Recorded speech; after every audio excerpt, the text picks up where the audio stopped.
What is going on today, YouTube family? We are going to get behind the wheel of this 2023 Nissan Pathfinder and take a look at it in comparison to all of the other vehicles that compete in this category. It is a very crowded segment and competition is hot. So how exactly does the Nissan Pathfinder stack up? Stay tuned and you're going to find out. So just starting out, one place for me where the Pathfinder is already winning is in color options. Seems like auto manufacturers these days are just afraid to paint a car in green. And well, Nissan is not. And for that, I am grateful because I think green is an excellent color and it is underutilized in the automotive world. So this vehicle that we're looking at today is a fully loaded platinum model, which simply means it is fully decked out in everything that Nissan thinks that a car can have at this price and trim level. You've got these 20-inch machine finished and painted wheels. They are riding on Bridgestone tires, 255/50 R20s. So nice size, not too wide. I do wish that vehicles in this class had a little bit of a wider tire. It would definitely provide a better ride. This one does also have the tow package already on it. These vehicles can tow up to 6,000 pounds when properly equipped. And you see over there, you got your platinum and your very misleading four-wheel drive badge. This vehicle is not four-wheel drive, it is all-wheel drive. And while it does have a bunch of modes that you can choose from, it is still a front-wheel drive vehicle with a center clutch that can provide up to 50% of additional power to the rear wheels. It will never be locked in because it is not a mechanical four-wheel drive system. Powering this Nissan is the tried and true 3.5 liter V6 that Nissan has had in production for forever. It's making 284 horsepower and 254 pound-feet of torque, going through a ZF sourced 9-speed automatic transmission, which some people hate, some people love. I typically don't like this transmission, but I will say, just driving it over here, this 9-speed seems to be programmed and calibrated properly for the first time in what seems like forever. So we'll get into that more in the driving portion. But just taking a look, you do get full LED headlights with high beams as well, daytime running lights and fog lights. They did cheap out a little bit and give you incandescent turn signals, but maybe they felt like they would save that for the Infiniti QX60 that this vehicle is also sharing a platform with. Other than that, guys, just take in this color. I love the green. I wish it was a little bit darker, like a forest green, but either way, the fact that it's green period is a pretty cool thing. Let's go ahead and open up the back. You do see you have some well-integrated parking sensors back there as well. You do also, of course, get a powered liftgate, which can be foot activated. This is a 3-row vehicle, so it's going to compete with the likes of the Toyota Highlander, the Ford Explorer, the Chevy Traverse, which obviously is a bigger vehicle, but still in the same category. Back here, you do get cup holders and power outlets as well. And then there should be some storage as well as a spare. So there's the storage, and you got some cargo dividers as well, which is pretty cool. And the spare is actually underneath this vehicle. So unlike Mazda, you can't access it from the inside of the vehicle. It has to be done from the underside. Alrighty, guys, we are going to hop in and take a drive. Before we do, just going over some of the materials. So you do get some leather stitching up here on the door panels. All of this is soft touch as well. You get the two-tone black and brown perforated leather seats with this model. You get some faux aluminum trim here, which is clearly plastic. You also get an aluminum sill plate too. And one thing I like is that even at this being a mainstream SUV, they do give you the ability to lock and unlock the vehicle from all 4 doors, which a lot of vehicles in this class and price point do not. You do also get what they call peasant blockers. No, I'm just kidding. Those are just sunshades for your kids. You do get some massive bottle holders and cup holders as well. You do get a center console. This one is a captain's chair configuration, so they do give you armrests that of course are adjustable. These back seats are heated, and then they do also have their own climate controls, USB ports back here, and a 3-prong outlet as well, which is nice. You can access the third row by just hitting that button, and that will allow you to get access back here. Now, unlike a lot of vehicles in this segment that give you 2 seats in the middle, they also give you 2 seats in the back. This particular vehicle does give you 3 across, so it is still a 7-passenger configuration, which means that you can get a Pathfinder with up to 8 seats. All right. Door sounds okay. Doesn't sound as solid as we might like, but again, this car is coming in at a certain price point. You do also get an aluminum trim door handle, 2-person memory as well. You do get power folding mirrors, which is a great feature. I love that. It does come with a Bose audio system as well. Of course, you get automatic headlights, high beams, steering assist, adaptive cruise control, blind spot monitoring, rear cross traffic alert. It does have a updated 360 camera, so the graphics are a lot better. Still could use a bit more updating, but it is better than it has been in previous years, so we'll take it. You do get a 12.3-inch display here for your gauges and driving display, where you can also change how those gauges look, whether you want them to look traditional or you prefer the this sort of rotational look.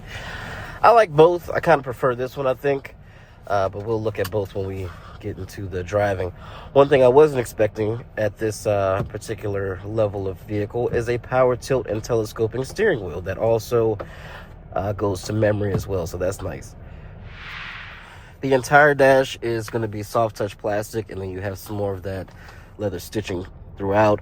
There is a Highlander style shelf there with a little bit of storage, and then of course you get a traditional glove box. More leather stitching down the sides here, and in front of the shifter is a wireless charger, a 12-volt outlet, as well as a USB-C and traditional USB port as well. More massive cup holders, bottle holders, and then there is storage underneath here that goes all the way through, which a lot of people like to have that as well. There are paddles to control the 9-speed automatic. You do have quick access to your auto stop start off switch there, parking brake, auto hold, and then again, no less than 7 drive modes. So in there you're going to have sand, mud and rut, snow, auto, eco, sport, and towing. So we'll leave it in auto for now. You do get a 3-zone climate control system with heated and cooled seats, which is very nice as well. Heated steering wheel too, and everything, again, you guys know how I feel about buttons and knobs being in a car. You know, I don't want to have to go through a menu system to get to heated seats or climate. It's just there. It's easier to use, and this is just less likely to go wrong. So that's great to have too. This one does, of course, at this trim have a pretty big panoramic sunroof as well, and just a pretty nice cabin overall. You do have really good storage down here as well. So far, Nissan, I'm liking it. Steering wheel is nice. The leather feels okay. Doesn't feel the highest quality. You do have a flat bottom steering wheel and Nissan's new sort of whiteout logo. And everything, you know, you can get into this car and not have ever driven it before and pretty much be able to get used to everything pretty quickly. The only thing you might have some trouble with is the shifter, but as long as you can read, it's pretty easy. For reverse, click the unlock button, push it all the way forward. That'll bring up your camera, and of course it does have the surround view as well. You do also have parking sensors front and rear. For drive at that point, you just pull it all the way back. Neutral is a half click up, and then you press the P for park. Now let's go ahead and set off.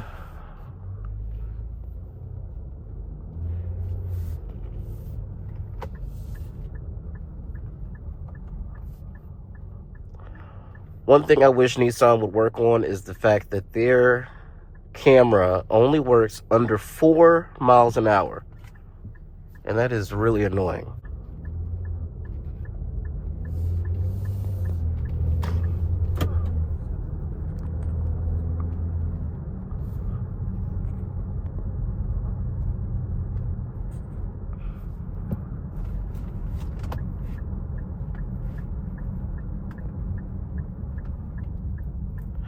Like I said before, I've never been a fan of this ZF9 speed in pretty much any vehicle that it's ever been in, and it's been in a bunch. So give you a quick rundown.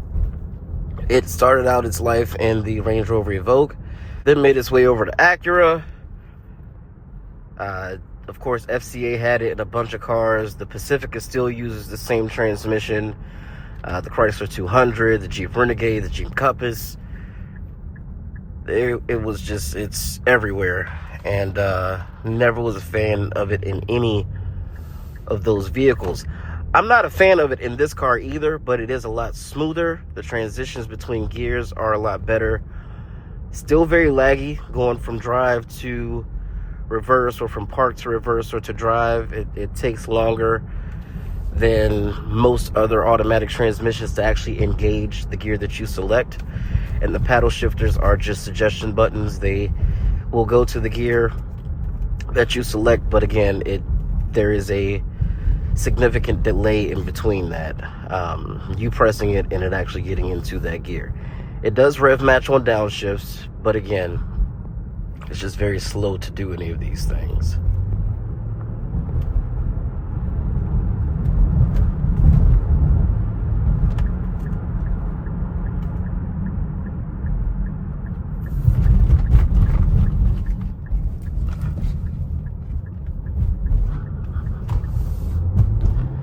There's also a 10.25-inch head-up display up there that will show you your speed, any preset navigation directions, audio information, the speed limit of the current road that you're on.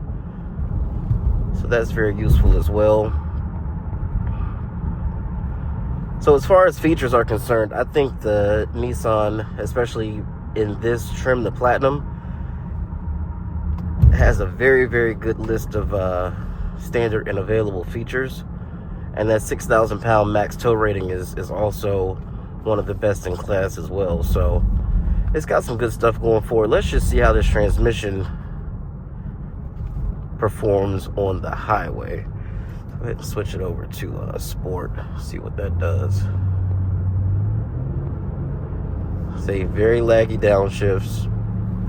This transmission, the best way that I can describe the transmission in pretty much any vehicle that is in, is lazy. It just doesn't want to be bothered. It wants to get to top gear and stay there. It doesn't want to do a whole lot of fussing in between.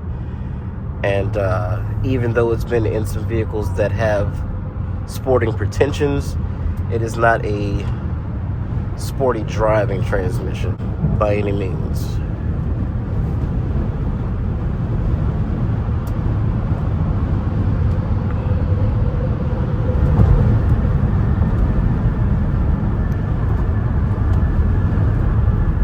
One thing I'm noticing right off the bat is wind noise. Wind noise is pretty substantial in this car, gotta say. Let this car go a little bit. I'm just gonna mash the gas and see how long it takes to downshift. Floored. Just got into gear. And again, the same issue I have with this transmission and every other car that it's in, it's not the engine that's the issue. The engine has plenty of power, just like in the Acura TLX that they put this transmission on. The V6 in that car is gold.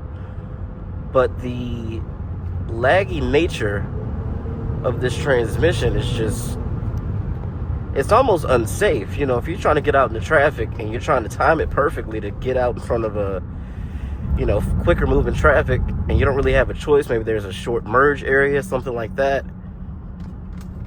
you got to really plan your accelerations with this car, and that's not really a good thing.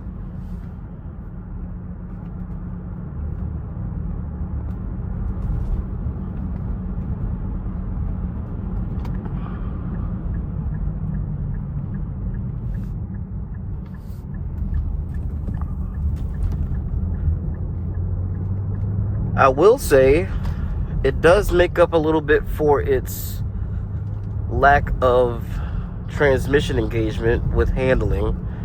This vehicle does handle well for what it is. The steering has a nice weight to it, and I can actually tell what's happening with the front wheels, so it's got decent feedback as well.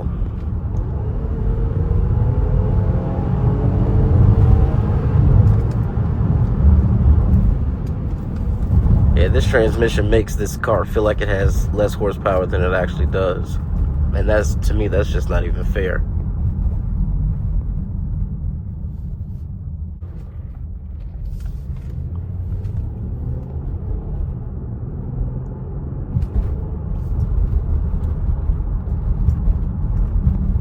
I wonder if we could even get 260. Let's see. We're still in sport mode.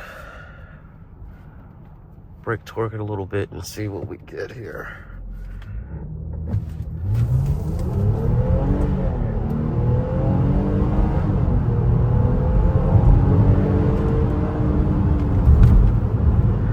Well, we definitely got to 60. And I'll post the time in the video. Hey, a refrigerator!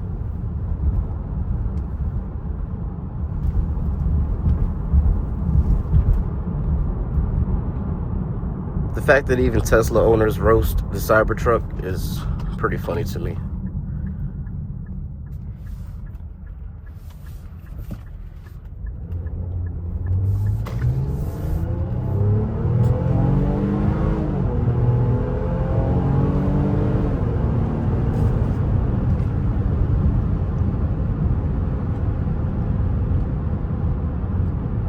Yeah, wind noise is definitely higher than a Highlander or a Pilot. Definitely higher than like a CX-90, but still bearable. It's not super loud in here. And to be fair, it is a windy day. We are expecting some weather here in Maryland, so more snow potentially coming. That would be a good review. I'd like to take this out in snow and see how the all-wheel drive system performs.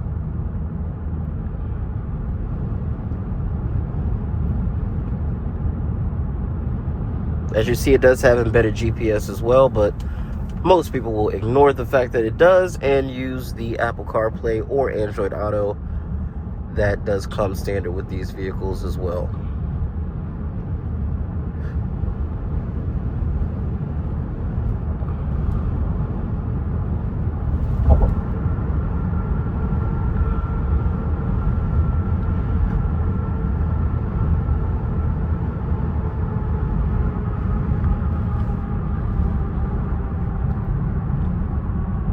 I am recording this with the new iPhone 16, so I'm curious to know what you guys think of the camera quality. This is my first video using this phone, so let me know in the comments if you like what you see.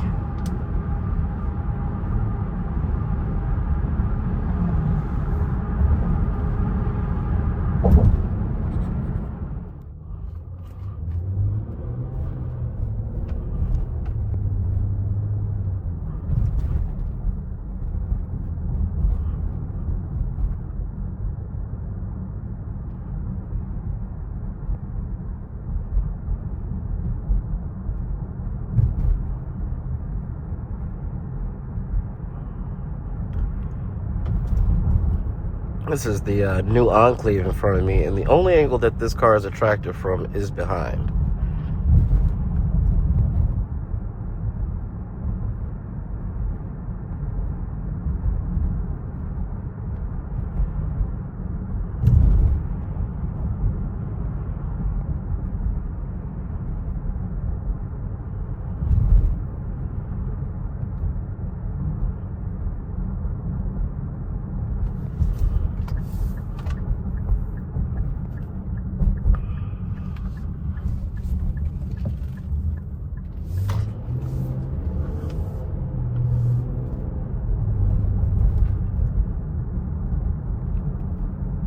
So very quickly, just a couple takeaways from the driving of this vehicle. The suspension is calibrated well.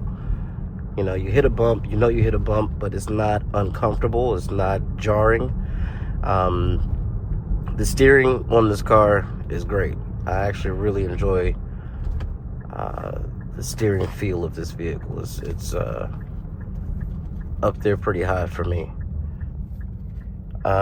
The transmission, while it is much improved over all of the other vehicles that it's been in over the last decade, it still needs work. And I am glad that it's not a CVT. I will give Nissan credit where it's due. But again, lazy. I guess they don't really have the money to develop their own automatic transmission, so it was just cheaper and more cost effective to reach out to ZF and get one of these instead. But again, Nissan needs some funds, and you can get some of those funds if you start making cars again that are worth freaking buying. I mean, Nissan has just been on a tear for the last decade plus of making mundane, boring, just run-of-the-mill cars and then slapping CVTs on all of them, adding insult to injury. So again, I hope Nissan gets it together. I know they just canceled their merger with Honda because Honda was like, oh, hold on, brother, I thought I explained, I want to buy it. I'm not trying to partner with y'all. Every partnership y'all have had has failed miserably. Started to think the problem's you. No, I just wanted to buy you, and I was going to redo all that shit. And Nissan was like, well, wait a minute. No, we don't want to be bought. We want to be helped. I'm like, yeah, I ain't helping you. Help yourself. Which obviously Nissan cannot do. They can't help themselves. So that didn't work out. But let me show you guys something. All right, reverse. The car just got into gear just then. There's an emergency, or if you're trying to make a quick maneuver to avoid something or something like that, you're screwed. So again, definitely needs some transmission work, but beyond that, Nissan is just kind of due for a revamp anyway. So nice vehicle, perfectly fine for most people. I will say they didn't go crazy with the styling on this car, so it's not obnoxious and it should age well. Albeit a little boring, it will age well, and I think it's a handsome enough vehicle. It's not anything about it that's unattractive. But let me know in the comments what you guys think about the vehicle. I think Nissan still has some work to do. Like and subscribe, and I will catch you in the next one. Peace out, homies.